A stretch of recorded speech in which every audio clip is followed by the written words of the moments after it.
Tina Mitchell. I am the communications chair for the Washington HIMSS chapter for today. I'll be sharing with you a little bit about, well, welcome. We start off, maybe if everyone takes a few minutes and just types in the chat which city you're from and what your current role is.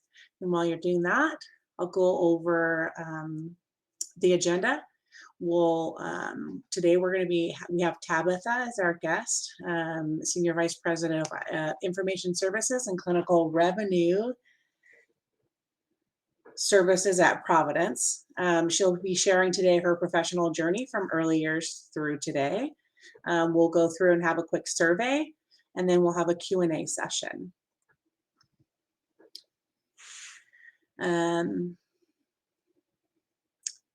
We'll go ahead and go with the next one.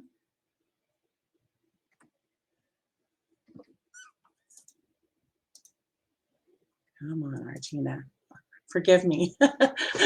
I'm figuring it out as I go. So a couple little things. I know when I first signed on, I needed to search, hunt, and peck to figure out how to increase my screen size. So we've provided a little screen share here that that gives you instructions on how to expand your screen. The little 4 arrows there is the icon that will allow you to make your screen a little bit bigger. And then throughout the event, if you have any questions, please feel free to ask them in the Q&A tab on the right side of your screen, as this is where we'll be closely monitoring that tab. Let me go ahead and go on. I'm going to dig right in. So a little bit about HIMSS.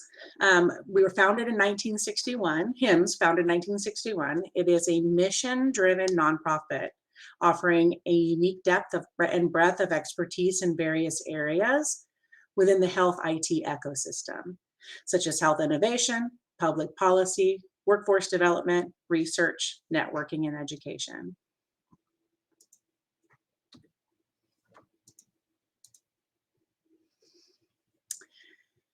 The vision and mission for HIMSS is to realize the full health potential of every human everywhere.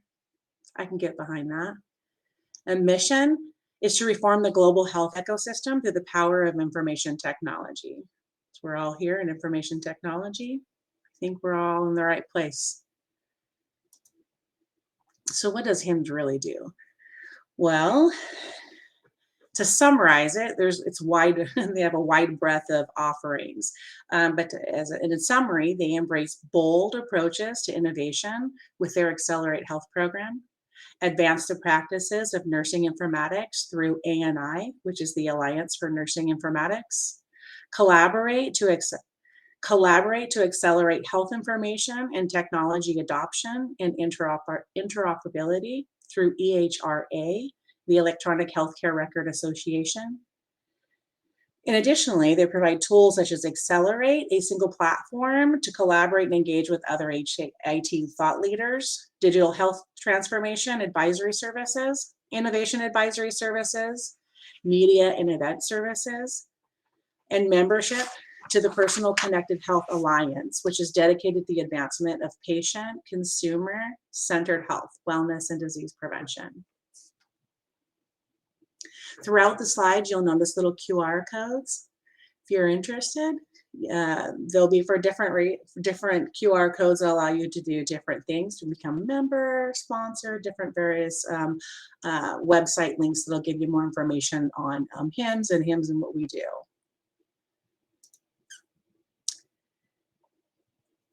Wanted to share with you a little bit as an extension of the national platform. Washington, or the state chapters, such as the Washington chapter, they support the national efforts through volunteers to help local communities gain access to the vast amounts of information and tools available to HIMSS members. Our entire board and all of our committees are made up of all volunteers and from all various different backgrounds and organizations. We have several committees, such as this one, Women IT, We have a student engagement committee, cybersecurity committee, clinical informatics committee, and a plethora of others. If you'd like more information, there's a QR code up in the right-hand corner that'll allow you to get more information. What you see here is our board and our board members. And then from a personal perspective, I've worked in HIT sales for a little over 14 years and volunteered for about 6. And my involvement as a HIMSS member and volunteer has just been wonderful. I've made some lifelong friends. I've developed some strong business relationships. And I continuously learn how technology supports and transforms professionals, HIT professionals, organizations, and the community we all serve. Basically, I'm a fan. I hope you will be too. We don't want to forget, though, as a chapter and as an organization, we're nonprofit, so we rely on the sponsorship of our premiers, of our sponsors.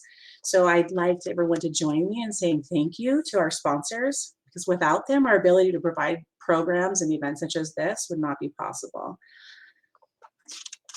Again, there's a QR link if you'd like more information about our sponsorship program.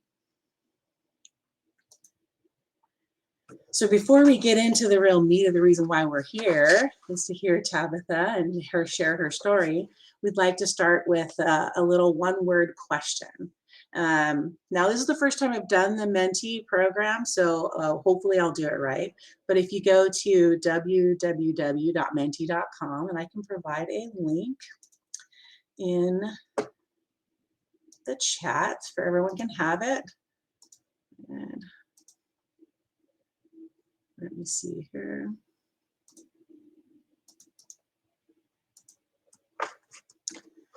And in one word, describe to us what is your biggest barrier when looking to move to the next level of your career.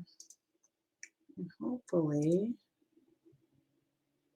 as you enter the information, it'll start sharing information on our screen.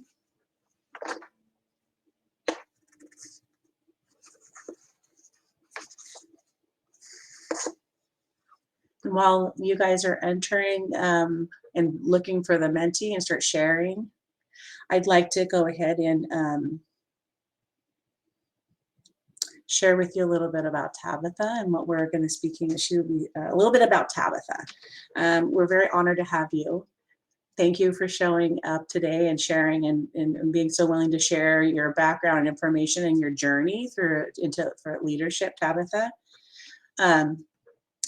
From what we've known about Tabitha, she's received the HIMSS Most Influential Woman in Healthcare IT in 2021. She currently, my apologies, I'm losing my train of thought here. She currently is the SVP of IS, Clinical and Revenue Cycle Applications for Providence St. Joseph Health. She is accountable for delivery of Providence St. Joseph's Health core IT platforms to 118,000 employees, 50 hospitals, 800 clinics, and numerous affiliates. She served in IT leadership for the Everett Clinic and the University of Washington, and her passion is building high-functioning teams using technology to drive quality care for all, especially marginalized patients and communities with limited access to healthcare. Tabitha has a business administration degree from UW and lives in Seattle, Washington. And thank you so much again, Tabitha, for joining us. I'm going to go ahead and go back. My apologies here. To our presentation. And I'm going to hand it on over to you. The stage is yours. Great. Well, first off, thank you for having me and for the group for putting this together. I think it's really important that people be involved. We talk a lot about women in IT and even more so in healthcare IT. And we have to create opportunities. We have to get involved so that people know what is possible and how to continue your career or just learn from others. So I highly encourage you. I'm thrilled you're at this event. Sign up for other events and get involved with the group so we can help others along the way. With that, again, very, very nice to be here. I am going to go through a bit of a meandering journey and share with you from my bits and pieces of my career. Some of it may seem a little like, why are you talking about a fast food restaurant so many years ago? But I think we need to learn from all of our opportunities. Many times you may not know in the moment that you're actually learning something that's very valuable in the future. If you're in a role today and you're wondering, oh goodness, is this the right thing for me? It's where you are right now. So learn from it. Take those lessons forward. So bear with me as we go through this journey, and I hope to have some questions as we go along. I don't want to just sit here and talk at you. So let's get started. Let's go on to the first slide. So I am starting in the early years. I got my first job a week after I turned 16. And what was a little different for me than the average kid out there making hamburgers was I needed it to pay rent. So I took it very seriously. And I went from flipping burgers a couple months later to actually being a supervisor. No idea what that meant. Many of my early career, I had no idea what I was doing. I was learning as fast as I could from whoever would teach me. But I actually learned a lot from that job. And some days, all these years later, I believe about 39 years later, I still sometimes remember little things from that very first foray into working with people and being responsible, even though it might have been a very different way, being responsible for people. But flipping burgers was not to be the rest of my career.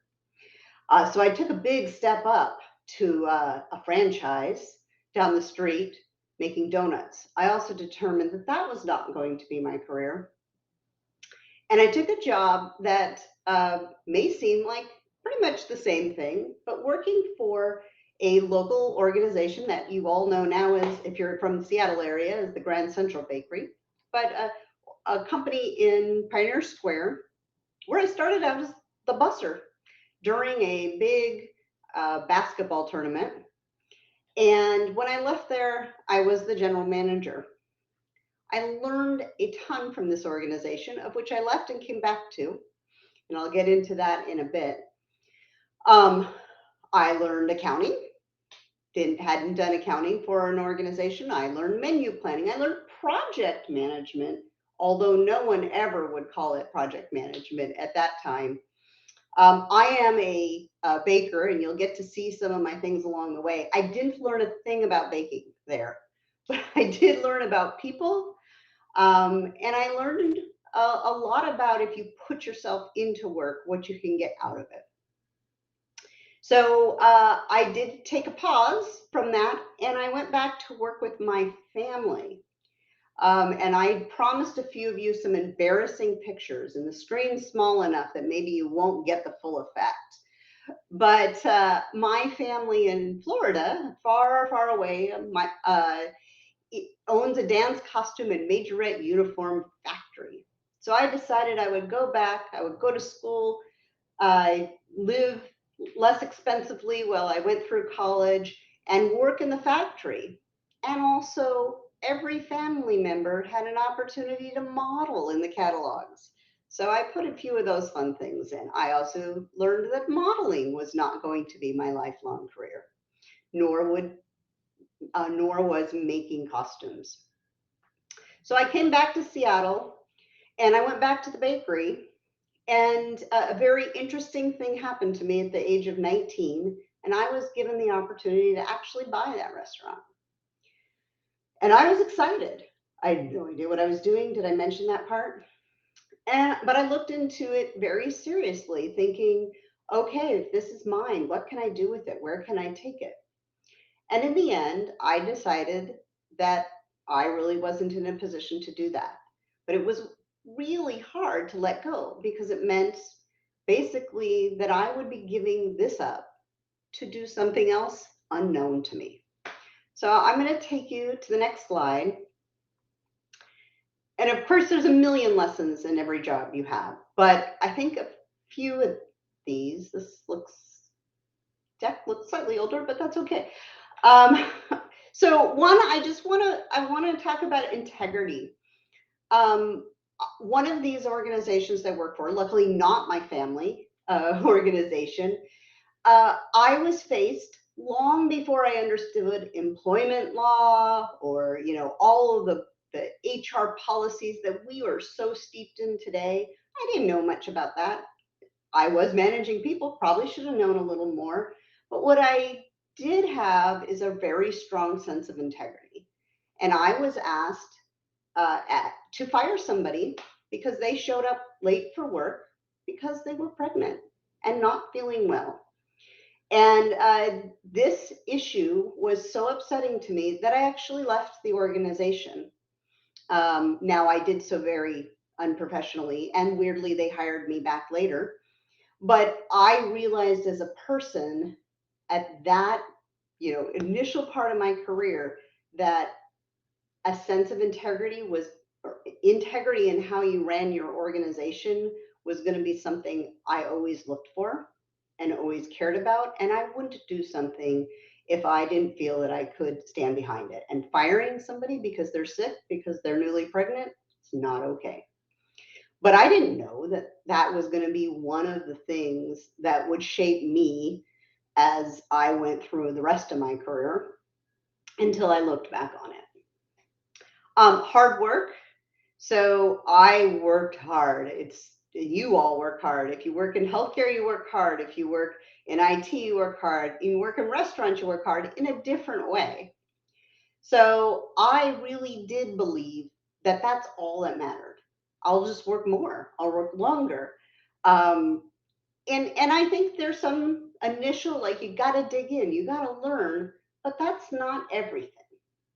So it took me quite a bit to realize I can't just work harder or longer hours or take on more responsibilities. There has to be other pieces in order for me to be successful. And it was an awakening for me. I really did, for early in my career, think all I needed to do is put in a few extra hours and I could get it all conquered. And then letting go to grow. Coming to the realization that I wasn't going to buy a restaurant was one of those first, and there's been many others along the way, but first times where I went, okay, I need to let go of what I know and what I understand in order to actually go the direction, a new direction. And often you'll hear about that in all the business books about the trapeze, that one moment where you're letting go of one hand and grabbing the other, and it's the scariest part. And it is, but it's also the only way that you go to that next step. I'm going to take you to the next slide.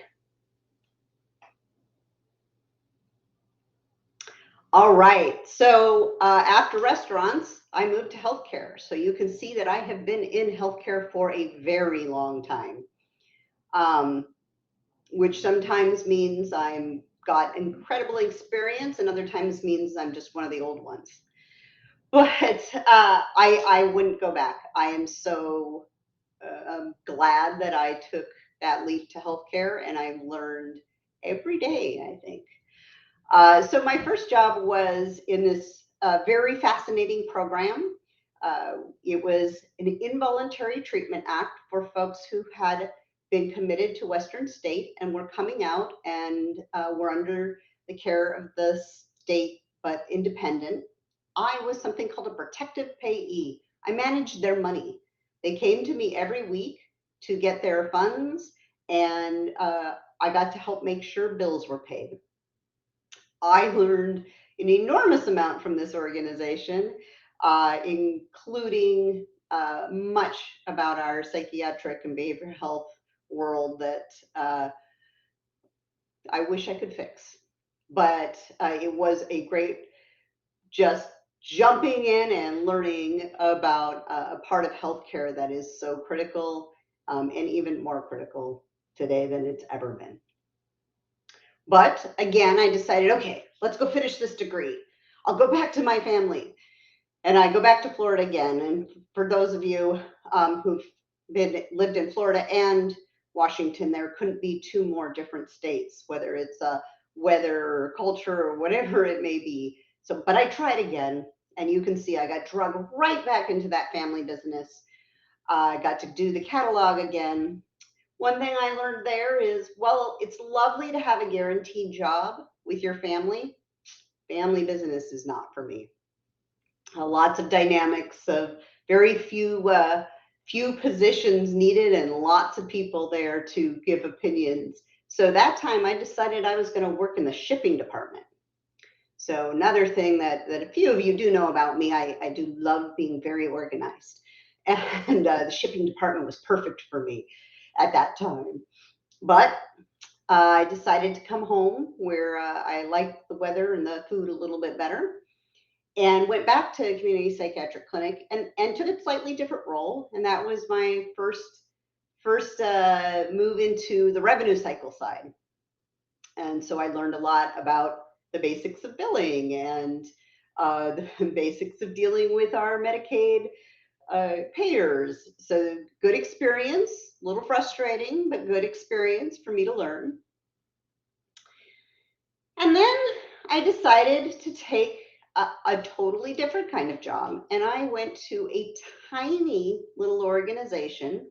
And if you are not familiar with that building, it's on 4th Avenue, downtown Seattle. Funny enough, years later, with Providence, they put us in a building where I can see this one. So I can look out my office window in the new building and see my old office many years later. But this was a small physical therapy organization. I came in to be the business manager, use all my billing skills, and that's where I just kind of started into the beginning of technology. I went to a great store that some of you may have heard of. I'm going to really age myself, called Ballard Computer. And I completely modernized this office with 2 computers, a dot matrix printer, and some software. It was incredible. Now, again, how does this apply to today? It really is looking at whatever needs to be done in an organization and saying, what tools can I use to bring them to the next level? So I also confess that when I sent bills out, I sometimes taped Jolly Ranchers to them, and I was pretty sure that's why our accounts receivable were so low. But that may not actually be factual, just was my theory. So through this organization, this is where I was when I finished my degree. And at the time, managed care was coming to Washington. I think we've been hearing that for a little while now. And because of that, a whole bunch of organizations decided that they would merge together and create a new statewide physical therapy network with probably 5 people who had been owners of their own multi-clinic organization. And a long story, which I won't go into, but that this organization, Sound Physical Therapy, became part of the organization Eagle Rehab, which was about 40 clinics across Washington. At the time, I was still business manager. I just took on accountability for more sites. I often will tell people that I'm an accidental IT person, and it's kind of true. I went to school as a business major. I thought I was going to be in small business management. I wanted to kind of help small businesses launch. In a way, I did that just a little bit bigger. And I ended up helping implement standard systems throughout this new network of organizations. So that included accounting systems and billing systems.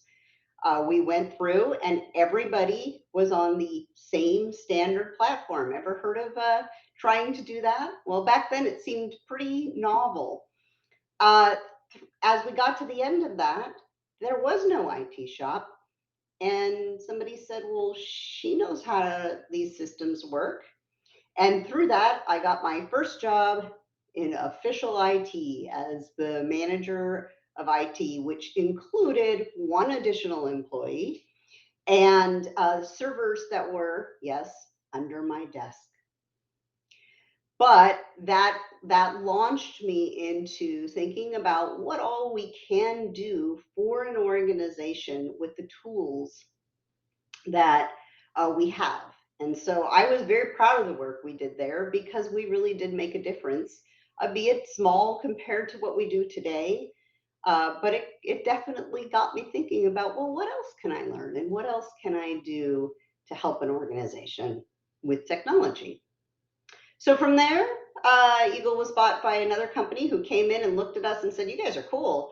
We're going to leave you alone. We love your technology. Maybe we can do it sometime. So we carried on our way. And then another company came in and bought that company. So I also got to learn a little bit about M&A along the way.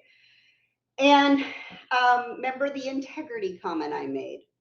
So the company that came along last was not a company I felt was high in the integrity scale. And years later, if you go look them up, you'll see things didn't turn out so great for that company. So I decided that while I was proud of the work, I couldn't be there because I didn't feel like this was a company who truly had patient care and its employees in mind. Also, I had some other major life changes. So let's go to the next slide.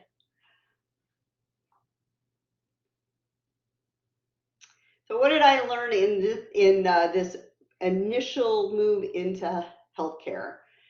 First off, be brave. You know what? You all women, all people, but I mean, really, women in IT need to continue to think about this. You know so much. You have so much to offer, but it means putting yourself out there a bit, and it can be scary. Usually, when you do it, you are rewarded. Your knowledge is so needed, but it takes being willing to take that first step. So honestly, a lot of the times that I have been able to move up, it's because I've been willing to take a deep breath, raise my hand, and take it on, even if I didn't really know for sure if I could do it. Another one for me, this one, I know really well now, but it took me a long time to accept office politics as part of a reality. And it can be leadership politics, it can be, at any level, they just are a fact. I was certain that all you needed to do was do hard work, be logical, and that was it. You didn't need to pay attention to those things, they were in the way. It took me realizing that I needed to be astute enough to ensure that I could take care of my team. And I'd be not necessarily play into them, but to realize what do you need to accomplish this, and that includes understanding what's driving the people around you. So if you had asked me this 20 years ago, I would have told you, yeah, just ignore all that. But the reality is you have to at least understand it so that you can move forward. And then the other thing through that experience, I learned the importance of change management, but also people are scared. They don't like change. And that drives so many of the behaviors that particularly people on these calls see as you're helping people through change. IT changes are huge, and you see the best and the worst of people through that. And it really comes from a place of fear. It's usually not that they're mean or grouchy people or hate the work you're doing. It just is change. The other thing that happened right at the end of that first 10 years in healthcare is I welcomed my daughter into this world. So Sophia, who you'll see some pictures of along the way, was 5 months old when I decided it was time to make a change. So let's go to the next slide. So Epic. If you're in healthcare IT, you know Epic. But back in the time when I raised my hand to go be an Epic analyst, nobody had heard of Epic. There was Kaiser in Portland. There was Cigna with a couple of sites. All the applications except Epicare were text-based. And I saw this will really date me. I saw an ad in the paper for a job for an Epic analyst. I thought, oh, I'll take a step back. I'll give up my manager job. I have a new daughter. I want to learn something new. And there was this amazing group of clinics that were going to start fresh with an EHR. Imagine that, no conversions. You went live and you had a brand new fish tank and a brand new EHR. And I got to be the 5th employee to join this group. Again, none of us knew what we were doing rolling out EHRs. There were very few ambulatory EHRs out there, probably 3. Most of them were vaporware at the time, really good PowerPoint EHRs. And I just threw myself in and tried to learn everything I could. And this first picture, it's small on the screen, is I packed up Sophia at 5 months old. We flew off to Madison, Wisconsin, and I got 3 of my certifications. They didn't have certifications then, but 3 of my classes all at once. She went to the Children's Museum, and I went to Epic Training Room. And I spent 9 years at the U. I left as an associate director, and incredible group of people, incredible accomplishments. Obviously, we grew well beyond the clinics, and those of you locally know there's even more that the U has done with its tools. And this is where Ernita mentioned I really love building high-functioning teams. I would say the team here was incredible. Most people had come from completely different places, had not done this work before, and really rallied to do whatever was needed. Back then, you didn't have official informatics and all of the different roles that everybody plays today. It was, let's get in, let's figure out what this is, and make it successful. I also learned a lot about academic medical centers. I learned even more about politics. I did some things I'm very proud of, but I continued to learn how I had to grow if I was going to be successful and be successful at helping my team. So moving on from there, at one point I did decide I wanted something simpler, maybe something that was a little less full of processes and all of the decision-making challenges that you have in a large organization. And so I went to a smaller organization in the Northwest called the Everett Clinic, where I got to build everything from scratch. I got to build the whole Epic team from the beginning. And again, incredible team of people, a great organization. And for me, it was a perfect break to be able to just drive what I knew was right without all the additional overhead of a large organization. I tell a story that's I will always remember, where I said, well, we actually need to change something about how we're doing this project. I wanted to add something to the scope. So they said, okay, put a presentation together, come to our director committee and present it. So I do, and they approved it. And I said, okay, great, where do I go now? What do you mean? Go do it. You got approved. I'm like, no, aren't there like 3 more committees? Nope, you're done. And so it was refreshing. And sometimes in your own careers, you don't always have to just go up. Sometimes you need to take a break and say, okay, what am I going to find most refreshing and exhilarating and that I can get behind? versus just I'm going to go on a career ladder. So Everett Clinic was just a great place for me to be able to show all of what we could do. And really, it's the team that did it, but it was a very invigorating experience. However, just down the street, this organization came knocking. And 11 and a half years ago, I joined Providence. And through that journey, I have had many titles and many roles. But today, I got to give a presentation to our team, sharing what in the end is an 11-year journey to have the single largest standard implementation of Epic in the world. And it's not the size. Nobody cares about the size of the implementation. It's what we can do with it and how we can shape our communities, how we can take care of our patients.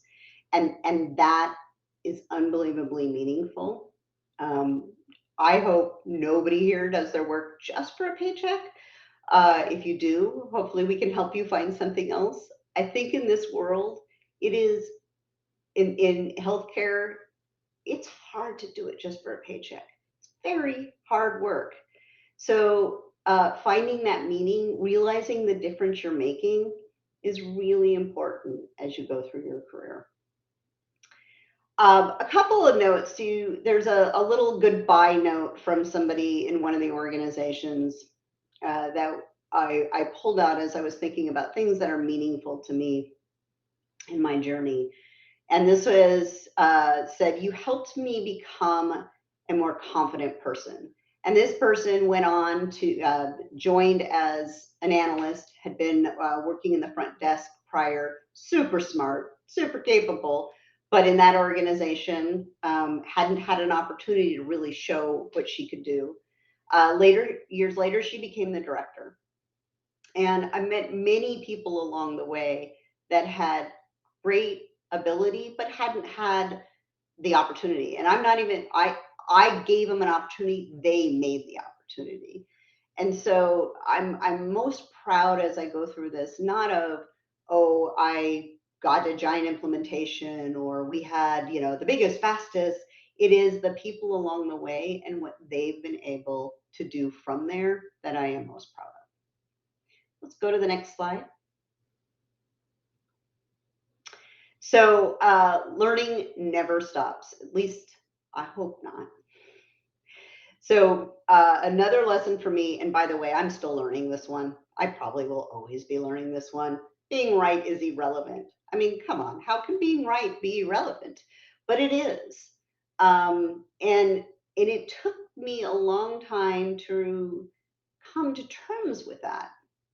If I am right, but I don't actually accomplish what we need to accomplish, and I just get to say I'm right, what good does that do anybody? So that's been a big lesson for me, and one I still check myself on, as I mentioned. Accepting help, not a strength of mine, much better at it now. As you grow in your roles, you can do it.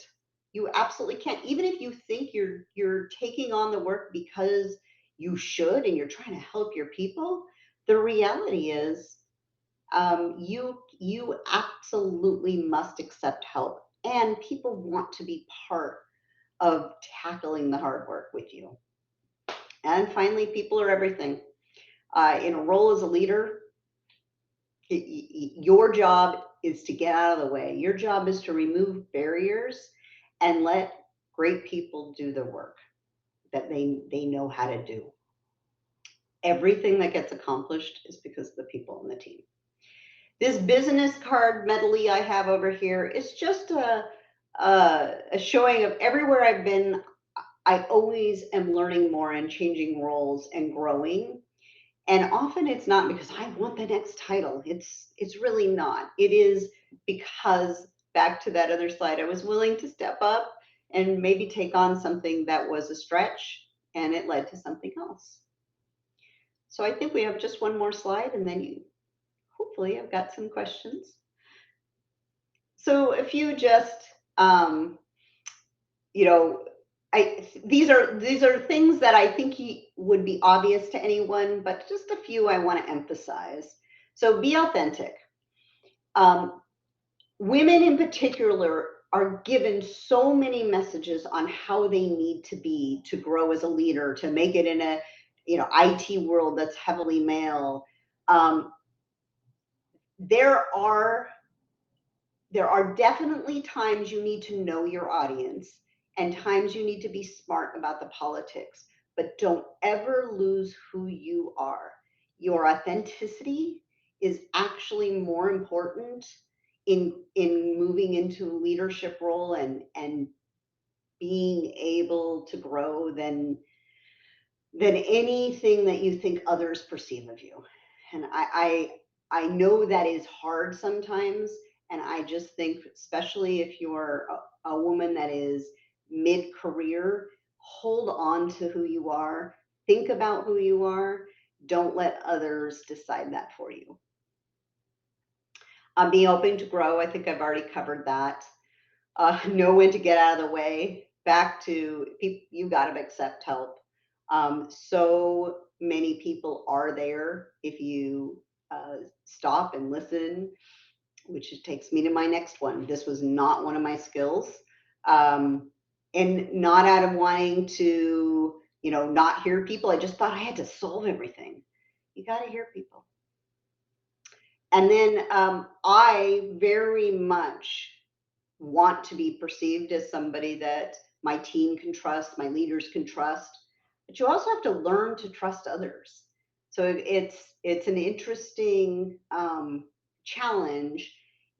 You can't assume someone's going to trust you, but you have to give trust in order to be trusted.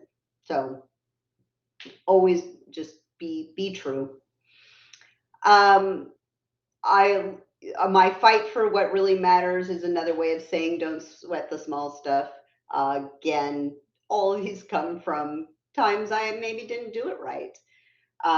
But you're going to have plenty of fights along the way in your career. Make sure when you are really going to battle for something, it's important either to you or to the people that you're representing.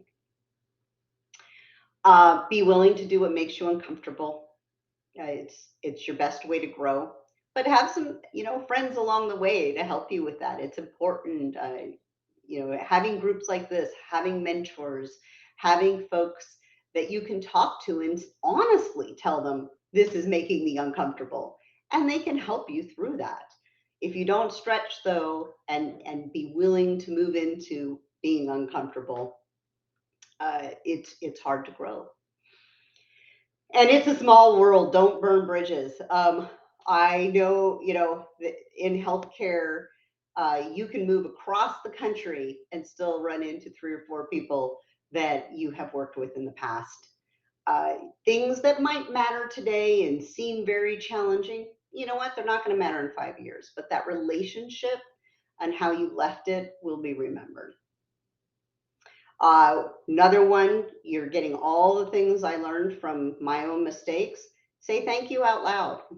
And this is even harder in a virtual world. I will tell you, I have struggled with that in a virtual world. And I don't mean just saying thank you by I am. But people can't read your mind. Again, I used to think, well, the work speaks for itself, or I gave them a raise, or whatever it may be. Just people really do care, and they want to hear you say that. And then, of course, you've seen my little cakes throughout here. When all else fails and people don't love IT, they do love cake. So with that, I'd love to answer questions or have a conversation. This is the series is really to help give others opportunity to share their stories. You are not in this alone. And whether you're already where you want to be or you're on the way there, there's always something you can learn from someone.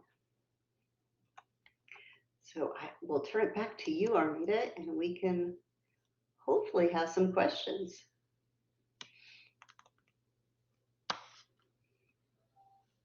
I get back. Thank you very much, Tabitha. We do have some questions started. And thank you very much. Yeah. And really quick, before we start into the questions, wanted to bring up another QR code. Okay, so there's QR codes all throughout the presentation because I was really excited. It was my first time creating them. So that's why there's probably a lot of them in here. But we love everyone to take a survey. So I'll just leave the screen up as we go through the Q&A session. So we have 3 questions so far. And then the first question is from an anonymous Tabitha. It's, how do you manage the imposter syndrome? Yeah, it is interesting. So first off, if you actually go around the room and have a real conversation with people, so let's pretend you bring in the person that you most think has it together. Like they are the pinnacle. They dress perfectly. They speak perfectly. Every presentation they give is, the dream that you have of a presentation. They probably feel the same way you do. Yeah. Everybody has moments where they're like, do I really know this? Am I really qualified for this? Am I the right person? The very few who don't maybe have a little bit more ego than is helpful. Every single person at some point in their life has what we've now determined is imposter syndrome. And I know for women, it's even more prevalent. And I think I would say it's okay. It's okay to question yourself and say, am I really? But that shouldn't stop you. And again, I keep emphasizing, but that's one of the most important reasons of having people around you to talk to, because they're going through the same thing or thinking the same thing. And you can doubt, but keep moving along. So that's, I guess the thing I would say is, you can't make it go away. You can't go, oh, I'm going to say my 5 affirmations and therefore I will no longer doubt whether, I'm good enough for this. It's a journey. You're going to learn, oh, wait, I'm really good at this now. But that next thing, I don't know. Are they sure they should have put their trust in me for that? So it's just going to be an evolution. Remember how you got through the last one and know you'll get to the next one. That's good advice. I think I agree with you. I have the imposter syndrome every day.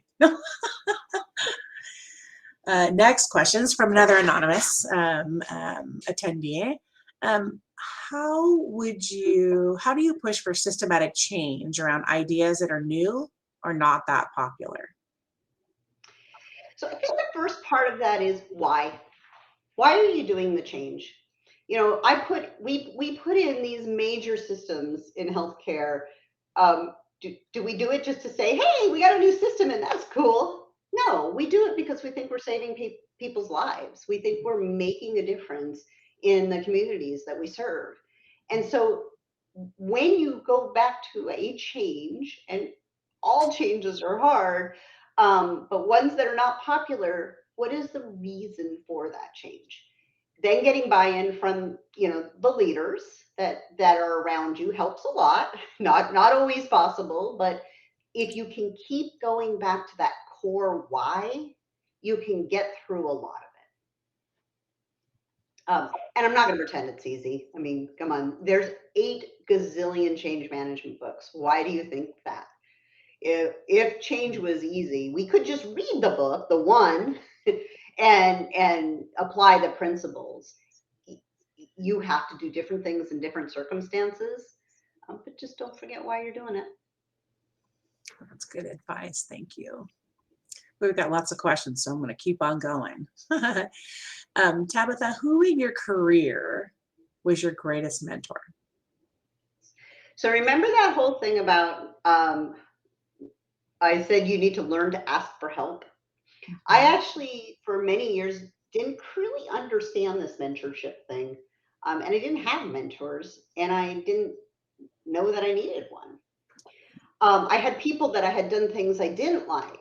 That was a kind of a different way of being a mentor. And then what I started realizing is I was watching people who I admired how they did their work, and that there were a few factors in that. transparency, authenticity, um, and down to earth. I really found myself drawn to those types of people. So I never had one mentor. I had a number of people of which I've learned things from in different ways. So I find that, my former boss who has left, retired, she had some amazing attributes that I learned a lot from her, around authenticity and, of just being true to you no matter what storm was brewing. From other people, I've learned how to traverse tricky political situations. Other people I've learned how to grow. And so I find that it's more important to, um, talk to the people that are doing things that you admire, but it doesn't necessarily have to be a formal mentor situation. Thank you. Actually, thank you for that. I mean, I know me myself, if I were to say, I always struggled with who is my one mentor, right? So that it's nice to know that somebody else out there has that same kind of experience. So this next question is from Brian Meacham, from CAHIMS, which is California HIMSS. I'm not sure. I'm sorry if I butcher that. You mentioned a couple times where you made decisions to leave for ethical reasons. Had you chosen not to leave, what do you think the long-term ramifications would have been? Yeah, it's a good question. Of course, I can't ever know for sure. Um, in the first one, there really wasn't any. That was I was, I think, 17, and the ethical dilemma there of not wanting to fire someone, and I just threw the keys at the owner and left. Yeah, don't do that. At least once you're past 17. But the other one was much harder. I was a single mom.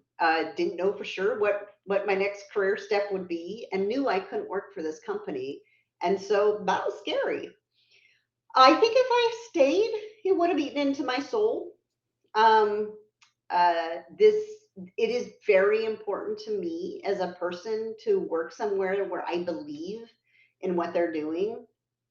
And if you stay, and I'm not saying run out and do financially unwise things, but if you stay somewhere where your soul is not being treated right, it kind of kills you a little bit, at least for me. So sometimes I think there's reasons to still stay somewhere and learn and be prepared for the next step that you're going to take. But you are more important, and in the end, shouldn't stay somewhere where you don't feel there's integrity. Mhm. Thank you for that. That's good advice. Um, the next question is from Sandra, and her question is, what technology in your career have you seen that has truly had the most impact? Yeah, it's interesting. Maybe it's those first two computers from Ballard Computer, but even the reality is working in an EHR has given me so many opportunities to learn what you can do with technology to actually shape care. And I'm not saying one EHR over another. Of course, my experiences with Epic, but it's not the vendor itself. It is that we have technologies that are changing best practices. They are giving us information on what's happening with people. It's allowing us to be safer. I was putting some stats together for the meeting I talked about, and I don't know if everyone knows what a tool called Care Everywhere is, but we have had 600 million records shared through this technology that before would have taken an enormous amount of manual effort or not happened, and people would have been less safe because of it. And so that knowing, for me, the only reason for technology is what we can do with it to help our patients and our caregivers. And so the EHR. Long answer to say that. That's a good answer. This one's anonymous as well. What's the most dangerous behavior or trait that you have seen derail female leader careers? So the first I'll say is women who don't help other women. And it's usually not that they're, oh, I don't want to help that person. It's a little bit of they came up through some pretty hard knocks of their own and believe that that is what what has to happen. And so I think it's unfortunate when you see that, and it can be in high level female leaders sometimes who are like, well, they gotta go through the gauntlet that I went through. The next is just the questioning of your place at the table. The everybody knows the common scenario where a woman will not apply for a job unless she believes that she can do almost everything on the resume, and a man will apply if they're like 65%. And it's yourself, it's you who have to get past that. And so women limit themselves sometimes because they believe they have to do it right. They have to be ready. They have to know everything. And I don't know that it's dangerous, but it does sometimes set us back because we aren't willing to go for something unless we're sure we know how to do it.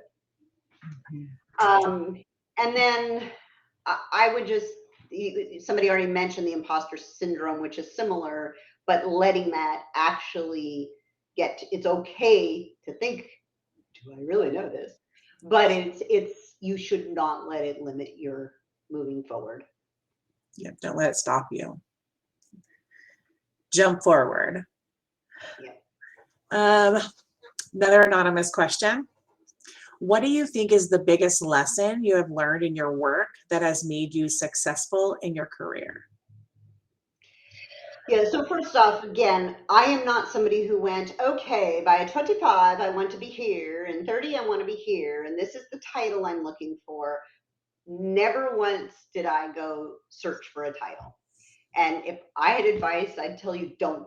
Just titles will come. Do the work you care about. Do work that is meaningful to you, and be willing to take on something that is a little bit scary. And that is how I have grown my career. It is not because I said, give me that title. It's because I wanted to influence things. I wanted to be able to make change. Because I had a passion. I cared about what I did. And I just, from my perspective, it is much better to care about your work and through that grow than to search for a career ladder. Thank you for that. Another anonymous. So you mentioned your soul. So what type of work feeds your soul? Yeah. So first is my team. When I see the team working together well, I mean, here's just a silly little example. But somebody will send out a message, and I don't get to see most of this stuff anymore. Can somebody take my on-call? I need to do X. And within 3 seconds, there's usually 5 people who are responding to that to say, I got it. I got you. And when I see that, not just in that tiny example, but people taking care of each other, people being truly a team and working together to get whatever needs to get done, that just makes me so happy. And then also, I still do get to go to our go lives, and I get to see real people using the tools that we work so hard to deploy. And when you get to see somebody discover how this is going to help them and discover how it's going to make care better, that's pretty rewarding. Yeah. Thank you. So we have another anonymous. And the question is, what advice would you give to the next generation of female leaders? It's yours. The world is yours for the taking. Mhm. Don't let the past be in the way of your future. So I recently did a Cornell Women's Executive Leadership Program, and during COVID, had to come up with more things to do at home, and I was really disappointed because they talked about things like you probably need to learn how to play golf, or you need to be very careful with the double bind and make sure you're not too aggressive, but you get your opinion out there. You need to learn to work and have a man bring forward in certain circumstances area that you're passionate about, so it doesn't look like you're just the woman bringing it forward. And all of those things, those pieces of advice made me really sad, particularly if this was a message going to the next generation. You have no barriers. Don't Those barriers are made up constructs that we have allowed. So I say take it. Now I'm not saying it's easy. You need you need people to work with, but my biggest hope is there's there is no can I be a female leader? It's just you're going to be a female leader. Just own it. Own it. And again, back to, I know I say a lot, but don't lose who you are along the way trying to be somebody you think they need you to be a successful leader. Be who you Mhm. are. And all of us on this call, we do leadership in different ways, and they're all valuable. Mhm. Yeah, I agree. Actually, yep. I can talk. Well, let's go on to the next question. Also anonymous. How do you navigate office politics and diffuse tension among teams that feel threatened by others' work? Are there tips you'd recommend for navigating these situations? Yeah, so a couple of things that I've learned is, by the way, you can't solve everything. I have tried many things where I think, okay, I'm just going to bring people in a room, and then that's going to make it all go away. Um, you do have to look at each situation a little differently. As I mentioned before, office politics exist. So what are you trying to achieve? Do you need to get somebody's buy-in in order to get some funding or approval for a project? Okay, how do you traverse that? Who cares about this particular issue? So there's that kind of that traversing. In terms of threatened by others' work, this is where the being right is irrelevant if you can't do what you need. So, why are they threatened? What is behind that? And if you can drill into that a little bit more, you can usually find a way to traverse it, to find out, okay, they're threatened because I'm taking an aggressive approach. If I have a conversation and listen more, maybe that will diffuse the situation. So without going into, knowing exactly what the situation is, it sounds pretty generic. But the truth is, uh, sometimes you just have to accept they're there and don't worry about them unless they really are causing someone great distress, getting in the way of the work you're doing. Um, but otherwise, just let them have their politics. Let them have their little, ways that don't really drive you forward, as long as it's not impacting you or your team. Thank you. Let me see. I don't know. I don't know if we run out of questions here. Well, I appreciate everyone asking me questions, and I see some people I know on this call that I've worked with either long ago or currently, and each one of the folks have their own way of handling things, and I really respect that. I just think it's so important to respect different types of leadership styles Mm. and who people are. Mhm. Well, we all have a different perspective, right? We all have a different, backgrounds, different ways that we've learned things, different, right? And so I don't know, someone told me one time that says, believe everything you see, believe nothing you see. Right? Have you Yeah. heard that? Like, believe everything, but believe nothing, because it's all true, but it's all not true. So that's my little thing. We do have another question. Um, what would you consider the biggest setback in your career, and how did you recover? I've had a couple of really tricky situations that I thought would I wouldn't get past. I'll go way back to the job where I first started to understand politics, and I went on vacation, and I came back, and the person had moved my office and changed my role. It's like, well, I guess I'm never going on vacation again. By the way, that is not the right lesson from that. Um, and it took me. The reality is, I still had a job, and I actually ended up far surpassing this person in where I went. But it really shook me for a minute, shook my confidence. It made me worry about trusting people. And I think time. In that case, it was time. It was, it's sometimes you can't just go fix the situation. You have to Mhm. give it some time, give it perspective. And one of the things that I have learned is one of the many things, because I've mentioned today, but this too shall pass. I mean, that is the reality. As many of the things that you think today are so bad, they'll pass. Yeah, Sometimes when you work with leaders who are not good leaders, they'll stay around for a while, but almost always they'll end up yeah, somewhere else.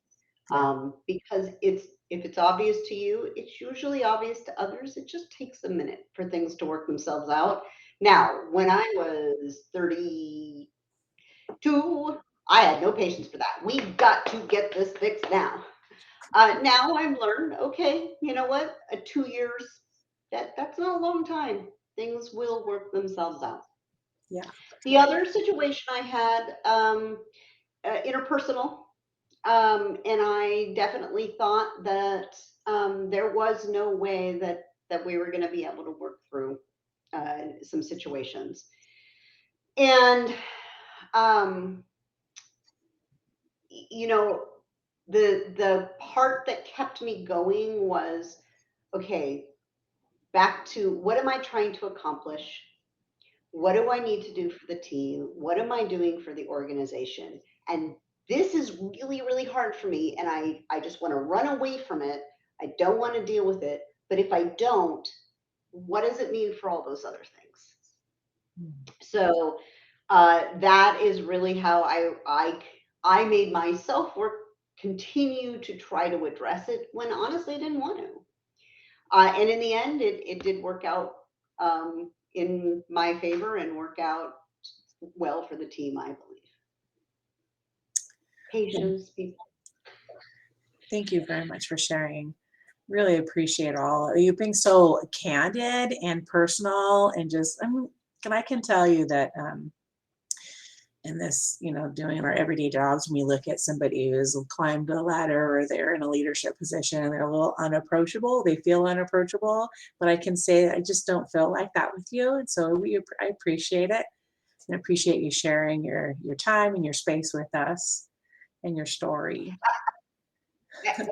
I thank you. And for anyone here who is in the stage where they're wanting to, grow their career, I do think it's super important to be approachable, because I guarantee you that every single person along the way has had plenty of their moments of anxiety and doubt and lessons.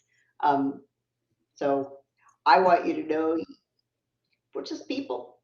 Every single person, no matter what leadership level they have, maybe not Mother Teresa, but we are just people. no different than anybody else.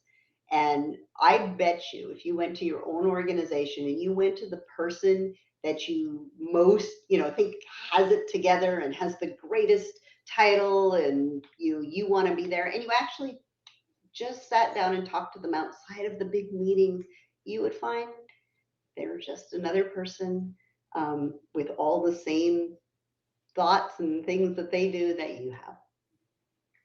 Yeah, thank you for that. Back over to you.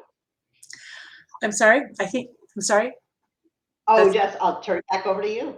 Okay. All right. Well, thank you for that. It looks like we're finished up on the questions.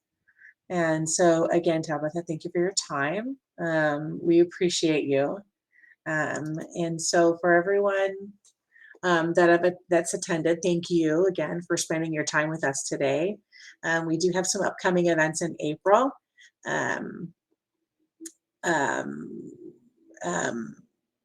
Feel free to check out the Washington HIMSS chapter website.